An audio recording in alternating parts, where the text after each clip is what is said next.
जवानो हो जाओ तैयार, जवानो हो जाओ तैयार, जवानो हो जाओ तैयार। रोज तुम्हारी माता बहनें जाती हैं बहकाई, रोज तुम्हारी माता बहनें जाती हैं बहकाई।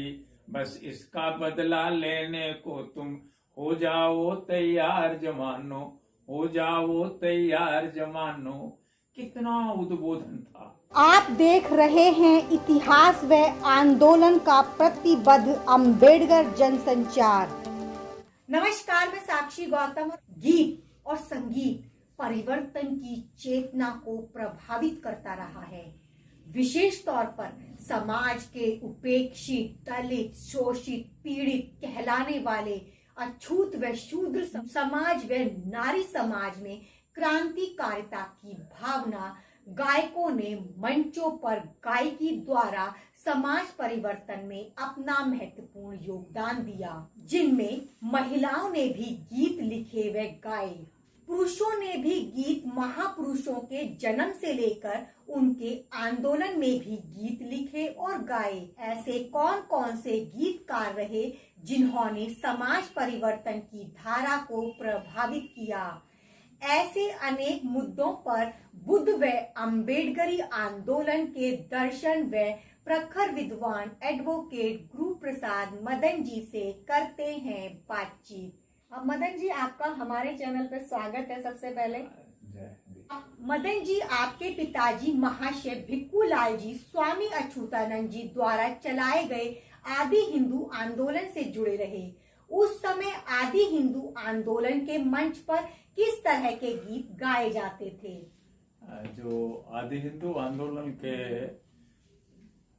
मंच पर जो तरह तरह के गीत गाए जाते थे, उसमें गीतों की या कविताओं की, कव्वाली के, दोहों के, तमाम तरह के जो विधाएं थी वो तो गाई जाती थी। खासतौर से बड़े प्रेरणादायक उस वक्त के होते थे, और वे गीत तो थे स्वामी अच्युतानंद जी के द्वारा रचे गए थे, जगत राम जी के द्वारा रचे गए गीत थे, जो दिल्ली के रहने वाले थे। बाबा बचना दास जी साहब जो कबीरपंथी थे, बस्ती के रहने वाले, उनके गीतों की तमाम प्रस्तुतियां हुआ करती थी। उस वक्त की एक विशेष जो रचना थी, जो लगातार बराबर मैं समझता हूं कि आदि हिंदू आंदोलन से लेकर के आज तक जो प्रभावित करती रही है, वो आज के भी गायकों ने भी गाया, और वो थी स्वामी अच्युतानंद जी की मनुस्मृति के ऊपर लिखी हुई कविता थी। उसके बोल थे, मैं ज्यादा तो नहीं जानता, मतलब याद नहीं है, लेकिन उसके बोल थे, निस दिन मनुस्मृति ये हमको जला रही है। ऐसे जो प्रेरणादायक गीत थे, मंच पे जब इसको सस्वर पाठ उस वक्त या गाते थे, जो गाने वाले हुआ करते थे, तो अब देखिए उस पे, निस दिन मनुस्मृति ये हमको जला रही है, हमको जला रही है, ऊपर न उठने देती, नीचे गिरा रही है। ये बोल उस वक्त के हैं जब स्वामी अच्युतानंद जी मिले थे, और तब से लेके आज तक मंचों पे गाए गए, और इससे लोगों में उस समय की जो शास्त्र के खिलाफ, मनु शास्त्र के खिलाफ जो एक बगावत भरा स्वर था, वो भरा था स्वामी जी ने, और उसकी त्रासदी को किस तरीके से वर्णित किया, उसको कवि लोग मंच पे गाते थे, गायक लोग गाते थे, और हजारों की तादाद के जो जनसमूह था वो उससे प्रेरित हुआ करते जी। मदन जी, आप लंबे समय से दलित आंदोलन से जुड़े रहे, मंचों पर भी जाते रहे, मुख्य अतिथि से पहले मंचों पर गीत गाए जाते थे। वे कौन कौन से लोग थे जो मंचों पर गीत गाते थे? ऐसे कई लोग हैं, खासतौर से जैसा मैं अपने बचपन के समय में देखता हूँ, स्वामी मंगलानंद जी थे, वे उनके स्वामी मंगलानंद जी के साथ की रचनाओं के साथ, ज्ञानों के साथ महर्षि भिखुलाल जी की रचनाएं और स्वामी मंगलानंद जी दोनों की रचनाएं एक साथ हुआ करती थी और वो उस वक्त गाया करते थे। और इतना ही नहीं, आप उसमें देखेंगे स्वामी मंगलानंद जी थे, सरदार भगत सिंह जी थे और स्वामी हरपाल दास कानपुर के थे। और मैं अगर ये कहूँ कि जो नई पीढ़ी के लोग थे उनमें भी मास्टर शिवपाल जी थे, जागेश्वर जी थे जो राज्य मंत्री हुए थे मास्टर जी के साथियों में से, स्वामी सुखानंद जी थे। ऐसे लोग के साथ साथ आपने अकेला जी का नाम सुना होगा, यार अकेला जी थे, ब्रजवासी जी थे। और इतना ही नहीं, उस वक्त के एक बड़े गायक जिसने लाखों लोगों को रुलाया, वो भी अलीगढ़ के रहने वाले थे और उनका नाम था राम प्रसाद खन्ना। बाद में बुद्ध प्रकाश खन्ना के नाम से प्रख्यात हुए। लेकिन राम प्रकाश खन्ना की जो चंग थी वो दो लोग थे और चंग में जब गाते थे तो लाखों लोग, 1964 का मुझे याद है जब उन्होंने गाया था, बीपी मौर्य जी उस वक्त आरपीआई की बड़ी मीटिंग की थी और उस वक्त उन्होंने गाया 6 दिसंबर 56 को जब चली तुम्हारी डोली थी, तो जार जार करके लोग हुए। इस तरीके से लोगों ने अपने गायकी के माध्यम से लोगों की खुद की भी लिखी हुई और दूसरों की लिखी हुई कविताओं को, गीतों को और उनके छंदों को, आल्हा को इस तरीके से गाया।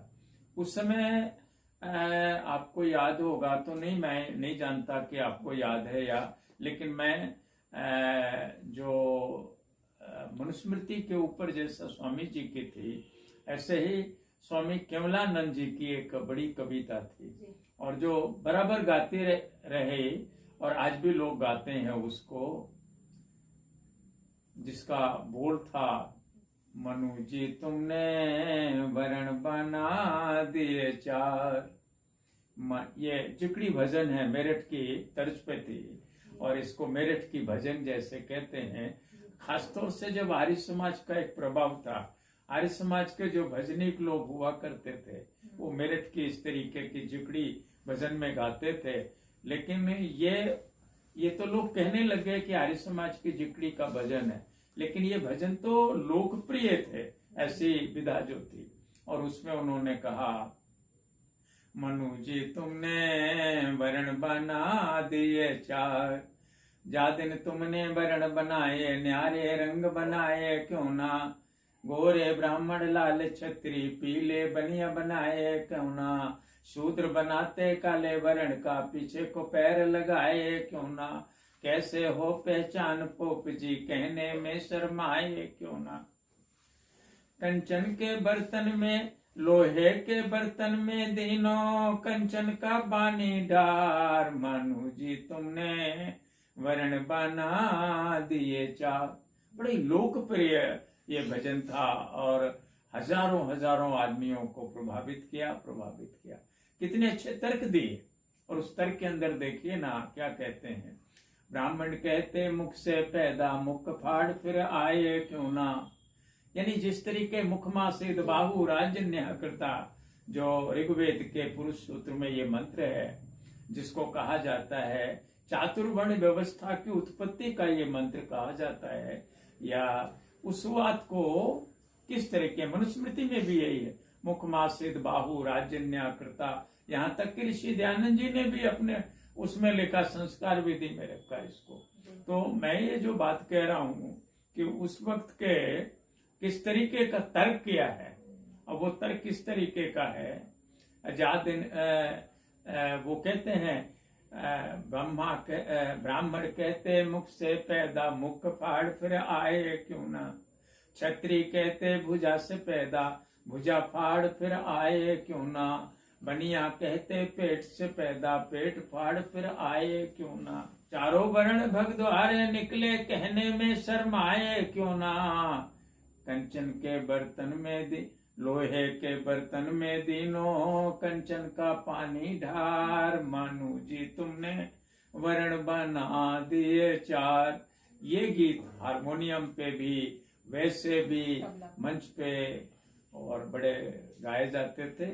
इस प्रकार की प्रेरणादायक कविताएं, गीत, मनोहारी गीत, जागृति के गीत, परिवर्तन के गीत गाए जाते थे। मदन जी, जो गीत गाए जाते थे उनका समाज चेतना पर आप किस प्रकार से महसूस करते हो? ये बड़ा महत्वपूर्ण प्रश्न है। और मैंने आपको अभी जिक्र किया स्वामी केवलानंद जी की उस कविता का किया, और मैं एक और कविता का जिक्र करूंगा। जब बाबा साहब अम्बेडकर लखनऊ आए थे तो बहुत बड़ी भीड़ थी, और उस भीड़ में युवा स्वामी जी थे, मंगलानंद जी, और उस वक्त उन्होंने गाया था। और वो जो गीत गाया, कैसे लाखों लोग एकदम शांत हुए। जवानों हो जाओ तैयार। देखिए कितना उद्बोधन है, कितनी ललकार है, और उनकी आवाज बहुत बुलंद थी। कहते हैं, कहा यह जाता है कि ये जो गीत था ये स्वामी मंगलानंद जी ने और माँ सब्बीकू लाल जी के दोनों की रचना थी। मैं नहीं जानता, क्योंकि मैं ज्यादा ऑथेंटिक तौर पे तो नहीं कह सकता, लेकिन मैंने स्वामी जी को, मंगलानंद जी को बहुत बार गाते देखा, बहुत आखिरी दिनों तक। तो वो कहते हैं, जवानो हो जाओ तैयार, जवानो हो जाओ तैयार, जवानो हो जाओ तैयार। रोज तुम्हारी माता बहनें जाती हैं बहकाई, रोज तुम्हारी माता बहनें जाती हैं बहकाई। बस इसका बदला लेने को तुम हो जाओ तैयार, जवानो हो जाओ तैयार, जवानो। कितना उद्बोधन था, कितनी प्रगतिशीलता थी। मुर्दों में जान फूकने वाले ऐसे गीत हुआ करते थे। जो मदन जी, क्या गीत गाने वालों में महिलाएं भी होती थी? अगर होती थी तो वो कौन कौन सी महिलाएं होती थी? मुझे याद है, याद क्या, जो मैंने पढ़ा और सुना भी था, कि सागर की एक विदुषी महिला थी जी। और स्वामी अच्युतानंद जी के मंच पे और बाद के भी मंचों पे वो लगातार गाती थी। मैं नाम तो इस वक्त मुझे बिल्कुल विस्मृत सा है, लेकिन कभी आएगा तो फिर कभी मैं बताऊंगा। लेकिन सागर की वो जो महिला थी, वो इतना मधुर कंठों से गाती थी उस जमाने में। आप कल्पना करिए ना, स्वामी अच्युतानंद जी का जमाना, जब वो यहाँ 1930 में, 1927 में और यहाँ आए हुए थे, तो उस वक्त भी वो यहाँ आई और उनके सुमधुर भजन हुए और उस पर प्रारंभ हुआ। इतना ही नहीं, अभी आज के जमाने में भी कई ऐसी युवतियां हैं या महिलाएं हैं जो गीत गा रही हैं, ढोला मारू की तर्ज पे गा रही हैं। आपके पीछे लखीमपुर खीरी में एक बहन है, वो गाती हैं। आपके सिकंदराबाद के आसपास अलीगढ़ की थी, इटावा में हैं, वो उनके चाचा और पिताजी होकर के आते हैं। मैं चूंकि जब कई बार बोलने गया तो वहाँ उनके गीत सुने, और ऐसा नहीं है, बहुत लोग गाए। मदन जी, आरपीआई के बाद मान्यवर कांशीराम जी के आंदोलन में भी लोगों ने गीत गाए। वो कौन कौन से गीतकार थे जिन्होंने मान्यवर कांशीराम जी के मंच पर गीत गाए थे? गीत गाने वाले तो बहुत थे जी, लेकिन दो जो गायक थे उनको बड़ा सम्मान से माना जाता था, जो राष्ट्रीय गायक के रूप में माने गए। माने तो कई लोग गए। इलाहाबाद के एक थे और जी जो पगला करके है, उनकी बड़ी बुलंद आवाज है और बहुत ज्यादा है, तो उन्होंने बहुत बड़े बड़े राष्ट्रीय उस पे गाए उन्होंने। और इतना ही नहीं, आपको मैं बताऊं, चैतू चमार नाम के एक थे, जो इतना राष्ट्रीय गायक उनको घोषित किया गया। और बहन जी जब मिनिस्टर थी, सुश्री मायावती जी, तो उन्होंने एक कार उनको दी थी, भेंट में दी थी और चलने के लिए। और उनकी प्रस्तुति, नाटकी भी प्रस्तुति होती थी। सम्मुख बद बलिदान नाटक वो करते थे, तो उसमें बड़ी पुलिस लगानी पड़ती थी। बहुत ये हुआ। ये ऐसे लोग थे जो मान्यवर काशीराम जी के मूवमेंट में इस तरीके गाते थे। समझता हूँ आप लोग बहुत परिचित होंगे A.R. अकेला जी। तो A.R. अकेला जी हैं, ब्रजवासी जी हैं, इन लोगों ने बहुत गाया। शुरुआत में भी मान्यवर काशीराम जी के साथ रहे ये लोग, और गाया भी और बजाया भी। और इतना ही नहीं, उन्होंने उसमें भाषण भी दिए। तो अकेला जी ने तो, बल्कि मैं अगर कहूँ तो उन्होंने कई खंड छापे हैं वो मान्यवर काशीराम जी के। मदन जी, गीत महापुरुषों के जन्म एवं कार्यों को लेकर अक्सर गाए जाते रहे। क्या वेदना गीत भी गाए गए हैं? अगर गाए गए हैं तो कौन कौन से गाए गए हैं? गीत तो बहुत लोगों के गाए गए, और विशेष तौर पे मैंने कहा ना कि बाबा साहब अम्बेडकर के जन्म से लेके उनके परिनिर्वाण दिवस तक के जो गीत गाए और जिनका चरित्र खींचा गया, तो आदमी रोध पड़ते थे। और आप देखिएगा कि जैसे उद्बोधन के लिए भगवान बुद्ध के जीवन से भी संबंधित बहुत गीत लिखे गए। भंते सतानंद जी थे, जब श्रामणेर रहे तब भी उन्होंने कई कविताएं, गीत लिखे। लेकिन एक उनका गीत बड़ा प्रसिद्ध था जो वो अक्सर गाया करते थे, 1 घंटे का, और उसमें वो गाते थे। लेकिन वो गीत के बोल थे, चुनरिया मोरी रंग दे रे रंग रजुआ, चुनरिया मोरी रंग दे रे रंग रजुआ, बुद्धं शरणं गच्छामि फिर लिख दे रे रंग रजुआ, चुनरिया मोरी रंग दे रे रंग रजुआ, पंचशील के रंग में चुनरिया मोरी रंग दे रे रंग रजुआ, चुनरिया मोरी।